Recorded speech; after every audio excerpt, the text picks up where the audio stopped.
Wawhey panay que Trujillo llaqtamanta pacha desde Trujillo 15 chunka waynachakunata de 16, 17 años paykunatan apamunku Lima llaqtama wakintataq Chiclayo llaqtama imanaqtin kaykunan kay escuelín nisqa sutichasqa centro de rehabilitación juvenil nisqa kay Trujillo llaqtapi kasharanku chay hupi wesqasqa imaymana huchapakustankumantea de todos los delitos que han cometido estaban encerrados, pero yachanaki que escuelín nisqa haykarunapaqmi karan es adecuado para 70 personas. Y yaqa nishuya suachakunakanku hinaspa huchasapakuna nishupunikanku kay Trujillo llaqtapi hinaspa 220 juntar parisqaku.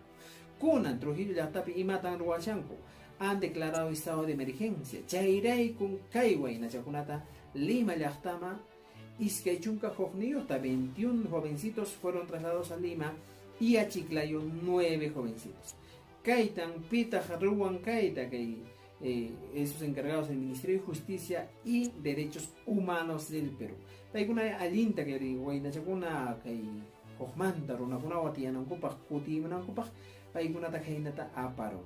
Chamu wayuhi panaykuna punchay willakuykuna ichapas ya munasqanchis hina kay waynachakuna allin yuyayniyuq matukunkuma ima ruwasankutapas yuyaychaspa allinta ruwankuma.